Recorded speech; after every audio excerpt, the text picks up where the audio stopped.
Assalamualaikum warahmatullahi wabarakatuh. Halo semuanya, saya Falih Radina Basyasya. Saya adalah mahasiswa dari Universitas Pajajaran. Di sini saya ingin menyampaikan betapa pentingnya untuk memanusiakan manusia.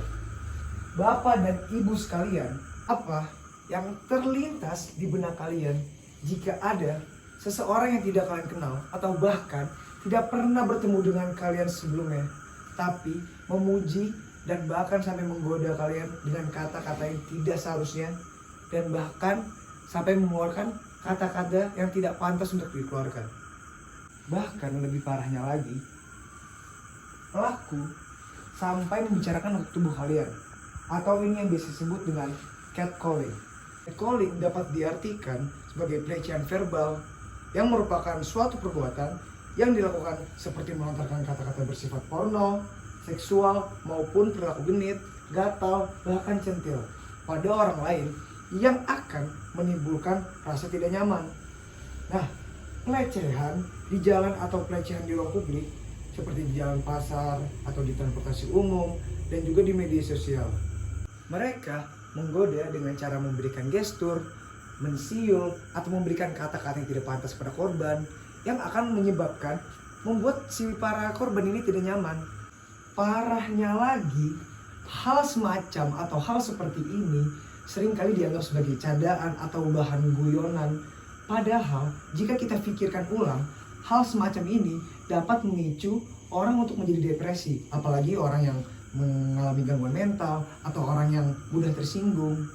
Itu akan lebih mudah orang terkena depresi oleh pelecehan seksual tersebut. Nah, saya akan membacakan sebuah fakta di mana terjadi kepada korban berdasarkan data Komisi Perlindungan Anak Indonesia atau yang biasa disebut KPAI pada tahun 2015 menunjukkan lebih dari 1.000 kasus pelecehan seksual yang terjadi, sekitar 58%-nya dialami oleh anak-anak.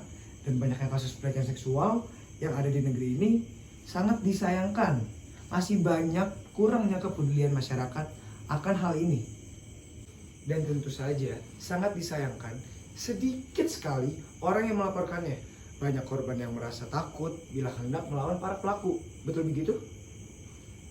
Nah, karena biasanya bila sang korban melawan pelaku balik, biasanya korban akan terjadi kekerasan fisik atau bahkan hal tersebut bisa melukai untuk kedepannya.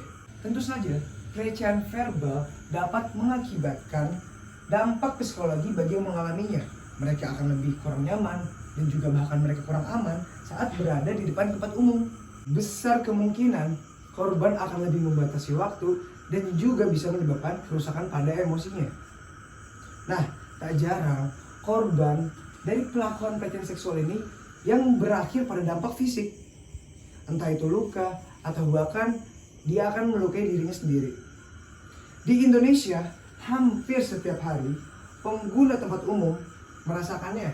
Contohnya seperti transportasi publik, atau bahkan pasar, jalan raya, ataupun lingkungan pekerjaan, atau bahkan yang tidak kita sadari, lingkungan perkuliahan kita.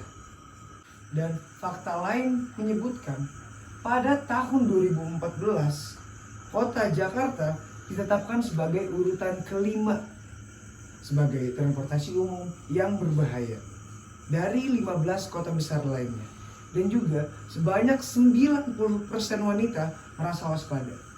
Sebenarnya tidaklah sulit untuk membantu korban untuk keluar dari masa lalunya, dan juga sangatlah mudah untuk memberikan edukasi kepada masyarakat luas mengenai tentunya pelecehan seksual ini. Dengan adanya pembekalan edukasi dapat membantu wanita di luar sana lebih percaya diri dan juga lebih berani untuk berpergian dengan sendiri tanpa merasa waspada. Nah, harapan saya semoga kita semua dapat membatasi perilaku tersebut dan lebih memikirkan dampak ke depannya. Buang semua pikiran kotor kita dan jangan sampai pikiran kotor kita itu menghantui diri kita sendiri. Apalagi sampai kita berani-berani membuat tindakan senonoh seperti itu. Mulai juga menghargai dan menjaga martabat Yang paling penting tetapkan sopan santun pada kehidupan kita. Nah, sekian yang dapat saya sampaikan. Semoga dapat menyadarkan kita untuk kedepannya.